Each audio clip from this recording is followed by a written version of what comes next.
Grenoble, le matin de 6h30 jusqu'à 9h30, le soir de 16h jusqu'à 19h30. Antoine passe en moyenne 2 heures dans les embouteillages tous les jours, 1 heure le matin et 1 heure le soir, en plus du temps de trajet s'il n'y avait pas les bouchons. Sur l'année, cela représente 564 heures, ce qui fait en heures perdues près de 3 mois de travail. Et sur 35 ans, cela fait 19 740 heures, divisé par 169 heures par mois, ce qui équivaut à 10 ans et 7 mois. 10 ans et demi dans les bouchons, 10 ans de sa vie à atteindre inexorablement. Et encore, avec l'allongement de la durée des cotisations, Antoine n'est pas encore prêt de prendre sa retraite. Conséquence des embouteillages, beaucoup de promesses, peu d'actions concrètes. Malheureusement, tout ce temps perdu n'est pas la seule incidence inhérente aux embouteillages de notre chère région. Nous devons également parler des tonnes de CO2 qui représentent chaque année un train entier avec des wagons chargés de charbon, ayant été rejetés dans l'atmosphère alors que la situation géographique de Grenoble est déjà désavantageuse. Des interminables heures d'immobilisation aux frais des entreprises quand ces dernières sont obligées de payer leurs employés en heures supplémentaires. Toutes ces heures passées loin de nos familles et surtout de nos enfants. Et enfin, sans parler des accidents, du stress, de l'angoisse et des incivilités qui vont évidemment de pair avec cette situation. Oh, il est certain que les promesses n'ont pas manqué ces dernières années. Mais entre nous, pouvez-vous me dire combien ont été concrètes?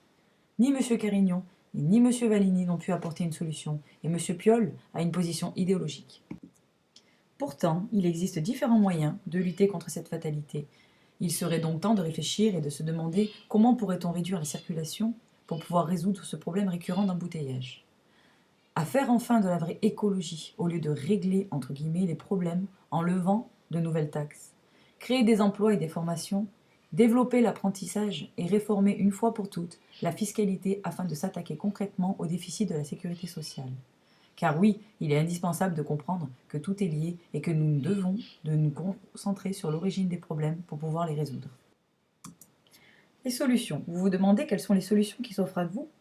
Eh bien, je vais vous éclairer en explorant avec vous 3 chapitres clés capables de répondre à cette question. Nous allons commencer par les solutions économiques. Il serait judicieux de réévaluer sérieusement la fiscalité des différents carburants comme le gasoil, le GPL, l'hydrogène et l'électricité, afin de pouvoir opter pour des solutions moins polluantes sans que cela nous coûte plus cher. Par exemple, le prix du GPL est de 30% inférieur à celui du gasoil, mais son efficacité ou son pouvoir détonnant est inférieur de 40%.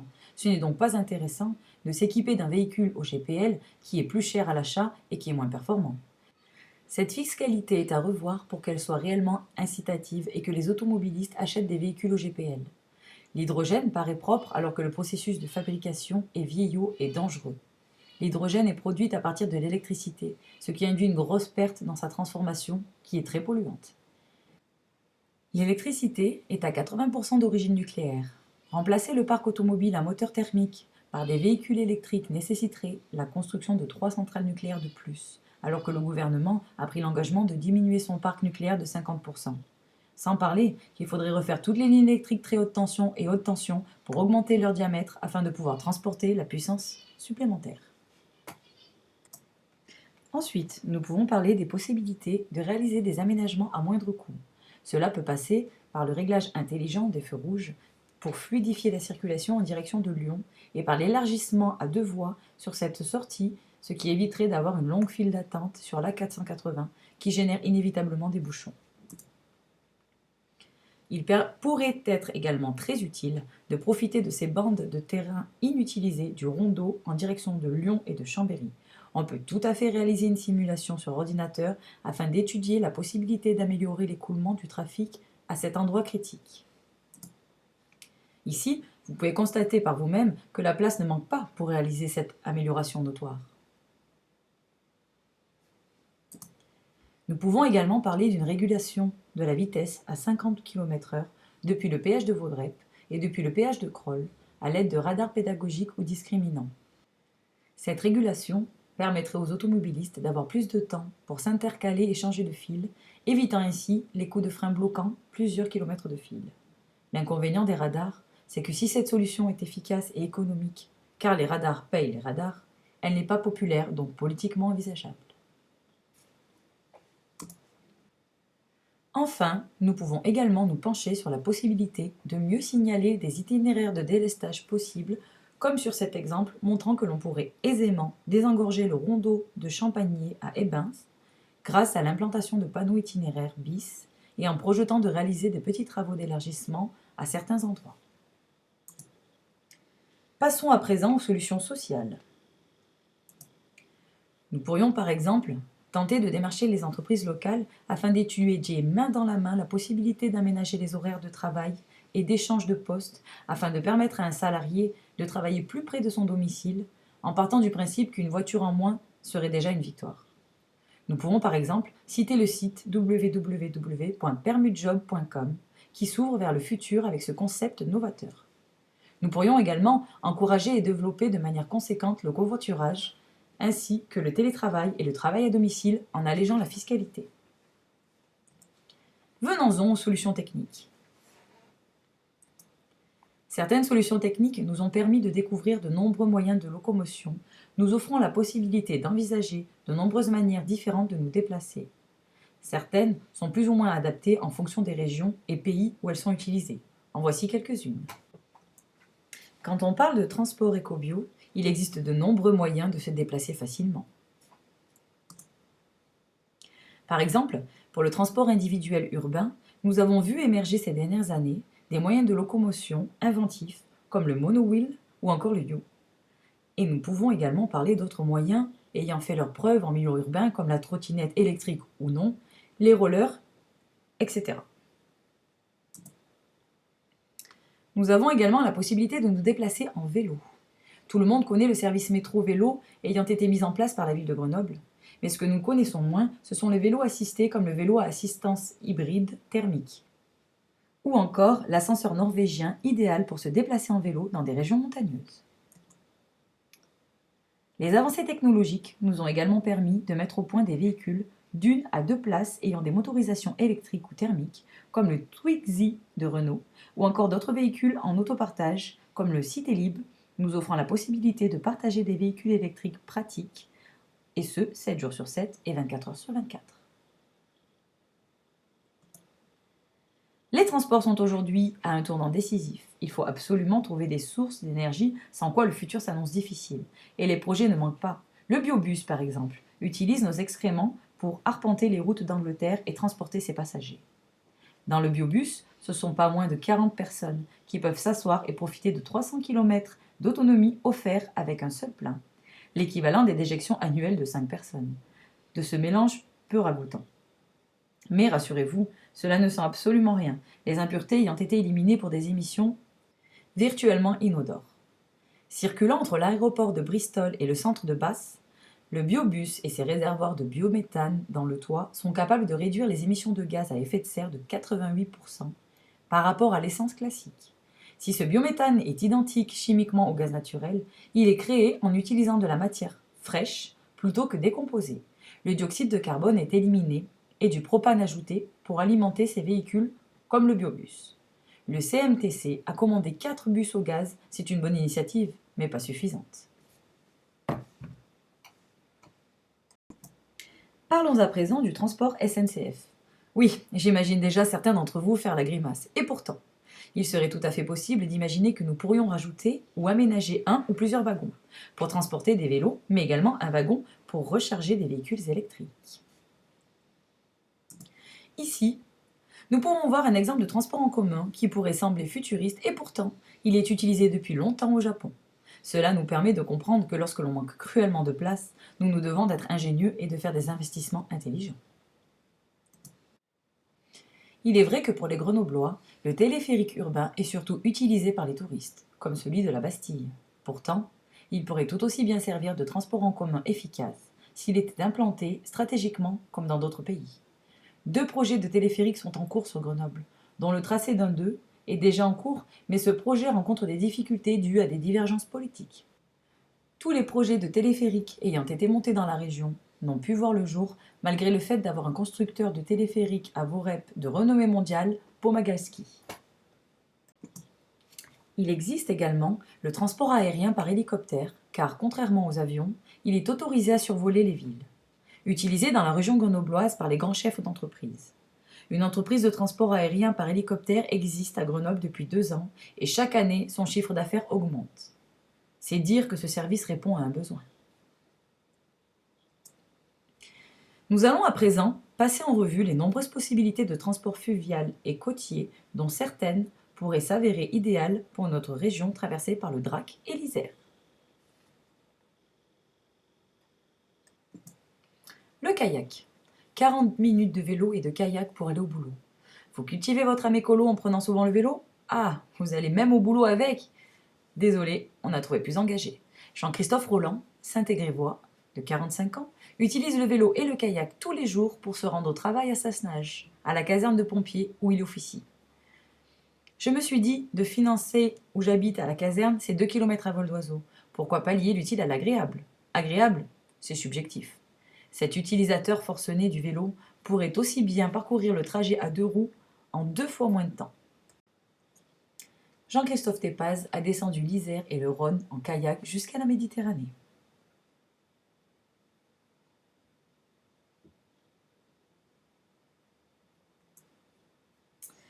Les radeaux, au temps de l'Isère navigable. Depuis juin 2009, les radeliers étaient de retour sur l'Isère pour une manifestation festive dont l'objectif était de rappeler l'importance de la navigation jusqu'à la fin du XIXe siècle. Retour sur plusieurs siècles d'histoire qui étonneront les riverains actuels. En radeau sur l'Isère de Saint-Imier à Sassenage, l'initiative prise par l'association Transsavoir est à saluer, notamment pour son riche programme de conférences relatives à l'histoire de la navigation sur l'Isère. C'est un fait. En se promenant sur ces berges aujourd'hui, difficile d'imaginer que cette rivière a été durant plusieurs siècles le maillon essentiel des échanges commerciaux entre les vallées alpines et les rivages méditerranéens. L'essor industriel observé dès le milieu du XVIIIe siècle a beaucoup contribué au développement des moyens de transport sur ce cours d'eau qui apparaissait, à l'époque, comme une solution rapide, peu coûteuse et surtout moins risquée que les routes. Malgré un débit changeant selon les saisons et de fortes différences topographiques ici ou là, depuis la Combe de Savoie jusqu'à sa confluence avec le Rhône, l'Isère était bel et bien flottable, et même navigable, en période de basses eaux, soit de mars à mai et de fin juillet à fin novembre. Difficile de dater l'origine de la navigation sur l'Isère.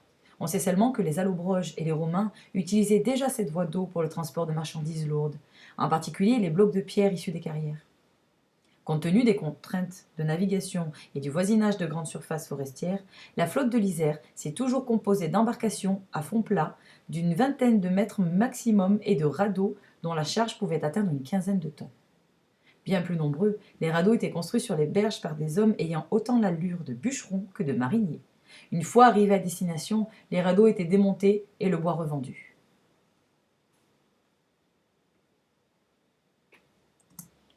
Les plus anciens textes citant des bateaux, leur chargement et leur trajet datent du Moyen Âge. Un texte de 1248 cite l'existence d'un bac à traille à Goncelin et des services de bateaux réguliers sont mentionnés dès le XIVe siècle à partir du port de Gières. Dans un article paru dans les Chroniques rivoises, Alain Schrambach précise, d'après un texte de 1383, le minerai de fer extrait des mines d'Alvar était transporté par mulet jusqu'au port de Goncelin, puis acheminé par bateau et radeau vers le nord, la Savoie et essentiellement vers le sud. Il était déchargé dans les petits ports, jusqu'à la Saône, qui assurerait le relais par mulet, vers les bas-fourneaux et les forges, dont celle de la Fure. Entre 1333 et 1334, en un an, il y eut 78 bateaux exclusivement chargés de minerais au péage de Grenoble, l'activité des fontes d'Alvar perdurant durant les siècles suivants. Le trafic entre Goncelin et les ports situés à l'aval de Grenoble fit de même pour alimenter les forges locales. Les canons fabriqués à la fonderie royale de Saint-Gervais jusqu'en 1848 étaient acheminés, après transbordement sur un bateau marin à Arles, vers Marseille, afin d'équiper les bateaux de bâbord, et vers Toulon pour les bateaux de haut-bord. À Saint-Quentin, on embarquait des briques, des tuiles, du bois et de la chaux. À Cognien, des noix. À Trélin, du bois de châtaignier, des cercles pour tonneaux. À l'aube du XIXe siècle, le commerce fluvial commença à décroître et les chemins de halage à être moins entretenus. Les conditions de circulation sur les routes s'améliorèrent, les ponts se multiplièrent, les chemins de fer progressaient. Le 22 octobre 1838, un petit bateau vapeur rhodanien de la Compagnie générale de navigation remonta même l'Isère jusqu'à Grenoble. Mais, devant l'ampleur des dépenses envisagées, le projet de créer une compagnie de bateaux à vapeur de l'Isère fit long feu. Relatif au trafic commercial entre Grenoble et Valence de 1839 à 1841, un rapport de 1843 mentionne pourtant un total annuel de 35 000 tonnes transportées par voie fluviale, soit plus du double que celui enregistré par la route en 1844, de 19 000 tonnes. Mais la dynamique fut implacable. Des 321 bateaux comptabilisés en 1841 sur l'Isère, il n'en restait que 50 10 ans plus tard. Dès 1868, l'usage de la voie d'eau se fit essentiellement pour les bois flottés. Durant la première moitié du XXe siècle, des bateaux naviguaient encore sur certaines portions, mais l'Isère fut définitivement radiée de la liste des rivières navigables de France le 27 juillet 1957.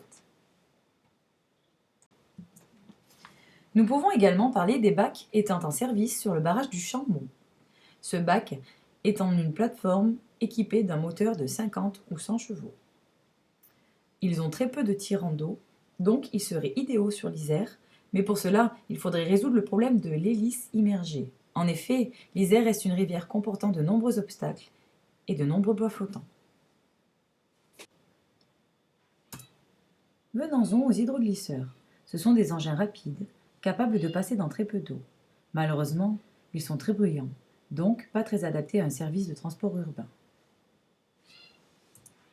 Le Quadrofoil Hydrofoil Electric Watercraft, révolutionnaire grâce à ses 4 ailes latérales profilées en aluminium qui lui permettent de se soulever au-dessus de l'eau dès 6 nœuds. Cet engin, créé par des ingénieurs slovènes, consomme 26 fois moins d'énergie qu'un petit Zodiac. La production en série de cet hydroptère, 100% électrique, a été lancée fin juin, prix à partir de 16 000 €. Le Quadrofoil est lui aussi un engin étonnant qui pourrait sembler futuriste, et pourtant. Anne Hidalgo souhaiterait réfléchir à sa possible utilisation sur la Seine. Le quadrofoil est très intéressant car il fonctionne à l'électricité. Mais malheureusement, nous ne pouvons imaginer son utilisation sur l'Isère à cause du fait que ses lames et son hélice soient immergées. Il existe également des véhicules fluviaux à effet de sol comme les aéroptères. Ces appareils ne sont pas du tout adaptés à notre région, mais il nous paraissait intéressant de les présenter. Le plus gros problème de ces appareils est qu'ils restent des moyens de transport risqués car ils sont sans cesse en phase de décollage et d'amérissage, donc le moindre obstacle ou oiseau est susceptible d'endommager l'appareil, lui faire prendre feu et de mettre en danger les occupants. Un projet en rapport avec ces appareils a même été proposé à l'armée, mais rien n'a abouti. C'est certainement à cause des risques que nous avons mentionnés. Parlons à présent des aéroglisseurs. C'est pour nous, et de très loin, la meilleure solution de transport touristique et urbain pouvant convenir parfaitement à notre région. Voici un prototype très étonnant, élaboré à partir d'un aéroglisseur.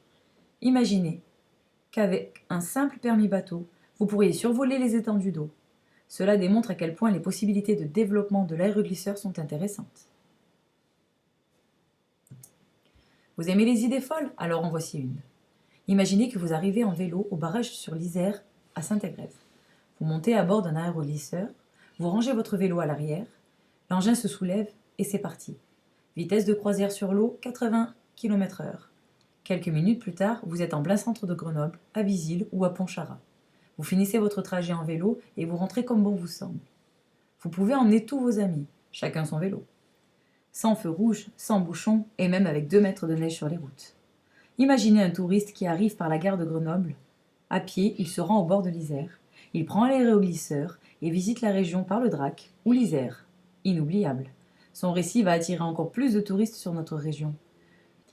Au bord de nombreuses voies rapides, le Drac ou l'Isère peut servir d'évacuation rapide par aéroglisseur directement au pied de l'hôpital de la Tronche. Nul doute que les services de secours trouveront une utilité à cet engin rapide, quels que soient les embouteillages ou le temps. Comment ça marche? L'aéroglisseur ou overcraft, ou encore naviplane, est une sorte de bateau équipé d'un gros boudin gonflable dessous. Le principe de fonctionnement est le suivant. De l'air est envoyé sous le bateau, dans les boudins. Ceux-ci étant ouverts à leur base, laissent échapper une partie de l'air pulsé. La pression de l'air fait gonfler les boudins souples sous les bateaux, qui s'élèvent pour se stabiliser à 1 ou 2 cm au-dessus du sol. L'aéroglisseur étant alors sans contact avec le sol, il suffit de très peu d'efforts pour le déplacer. C'est magique. Pour traverser la Manche, Un engin de ce type est utilisé et permet de transporter des voitures et plus de 200 passagers. Aux États-Unis, en Floride, de nombreux aéroglisseurs parcourent les marais de cette région. Plus sportives, des monoplaces sont utilisées pour des compétitions. Comment faire? Bien entendu, les engins décrits ci-dessus ne conviennent pas à notre région. En effet, ils sont démesurés, trop bruyants et gloutons en énergie. L'aéroglisseur idéal pour notre région sera extra plat, pour 70 personnes, accessible au fauteuil roulant, avec une aire de chargement d'hiver, silencieux, insubmersible, maniable et avec une consommation raisonnable. Techniquement, c'est réalisable. 2 ou 3 aéroglisseurs pourraient être mis en service dans un but touristique et de test.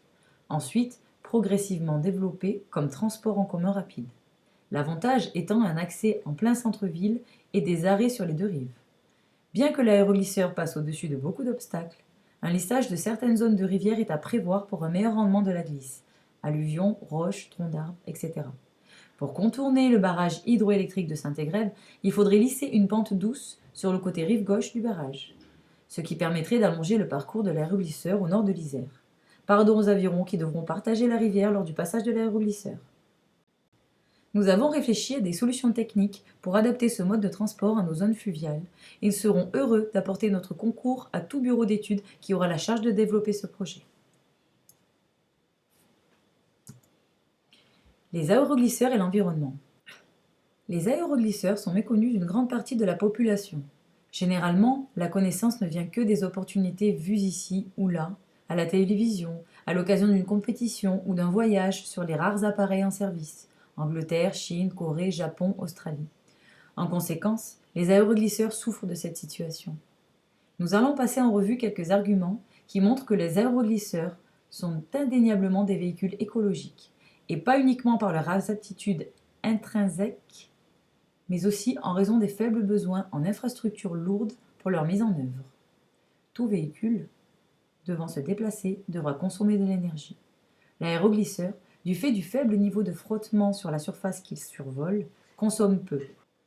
Il n'a pas de carène dans l'eau, donc il n'a pas besoin de pousser une énorme masse d'eau pour avancer. En effet, grâce au coussin d'air, les frottements et la traînée sont réduits au strict minimum, sur l'eau comme sur le sol. Un aéroglisseur consomme nettement moins que bien d'autres engins à vocation similaire. De plus, il peut généralement bénéficier des évolutions des moteurs et des carburants, diester, éthanol, biocarburant, méthane, et même envisager des solutions hybrides. Ses aptitudes amphibies lui permettent de transiter directement du sol vers l'eau et inversement, sans même réduire son allure et dans un confort constant. Les grandes infrastructures, canaux, ports, jetées, etc., si lourdes de conséquences sur la nature, deviennent inutiles. Il est ainsi plus facile de conserver la situation naturelle d'un lieu qui devient pourtant accessible sans impact significatif. Compte tenu de la faible pression exercée par le coussin, il n'a pratiquement aucun impact sur les surfaces pratiquées. En comparaison, un humain applique entre 200 et 2000 grammes par centimètre carré selon son allure, alors qu'un aéroglisseur applique entre 10 et 40 grammes par centimètre carré selon sa taille et quelle que soit sa vitesse, ce qui est moins qu'une mouette quand elle a pied. Les aéroglisseurs n'ont aucun élément dans l'eau, pas de carène, pas d'hélice. Ils ne produisent donc aucun bruit subaquatique significatif. Certes, ils génèrent un bruit dans l'air en raison de l'hélice aérienne de propulsion principalement. Des progrès en cours ont permis de réduire sensiblement ce bruit. Il convient toutefois d'observer plusieurs détails intéressants. Le bruit ne peut être considéré comme un polluant, sauf si ses effets sont irréversibles. Le ressenti est comparable à celui d'une route passagère, d'une tempête, d'une chute d'eau. Le bruit peut être très utile. C'est pour cela qu'on équipe les véhicules électriques de bruiteurs, car, trop silencieux, ils sont déjà la cause de quelques accidents avec des piétons. C'est aussi pour cela qu'on équipe certains véhicules de sifflets pour limiter les risques de collision avec les grands animaux dans les parcours forestiers. Dans le domaine des secours, une victime qui entend le bruit des moyens de secours aura tendance à tenir avec l'espoir. Le bruit aérien se propage moins loin que le bruit subaquatique, dont les ravages sont assez mal connus. En outre, les récents développements ont permis de gagner quelques décibels. Pour les aéroglisseurs, ces progrès sont au moins partiellement transposables et il existe des solutions encore plus efficaces, pour peu qu'on daigne nous permettre de les tester. L'aéroglisseur n'a pas d'hélice dans l'eau. Hélice dangereuse pour la faune et la flore subaquatique, mais aussi pour l'homme parfois. Un aéroglisseur présente une structure fermée. Sa coque n'échange rien avec l'eau, aucun fluide n'est mis en circulation avec l'extérieur et, en cas de fuite dans l'appareil, rien ne peut s'en échapper, rien ne doit. Les risques de pollution aquatique sont donc quasi nuls. Certes, il demeure la consommation de carburant qui présente des rejets, mais la consommation de ce genre d'appareil étant modeste, les rejets sont réduits en conséquence. En comparaison, un aéroglisseur de 6 places consomme moins qu'un jet ski. En outre, l'aéroglisseur ne provoque aucune perturbation dans le milieu subaquatique, de faible profondeur, dont on connaît l'importance pour la faune et la flore. L'aéroglisseur ne provoque quasiment pas de vagues de sillage. Cela permet de réduire les risques d'érosion des berges, même à vitesse soutenue. En conséquence, il convient de noter qu'un aéroglisseur est exploitable à bonne vitesse au plus près des côtes, sans perturber les berges, sans risque pour les hauts-fonds. À plusieurs reprises, nous avons constaté l'incroyable facilité d'adaptation des oiseaux marins à notre présence. Ils comprennent vite notre façon de circuler et finissent par ne plus s'écarter que de quelques mètres de nos trajectoires.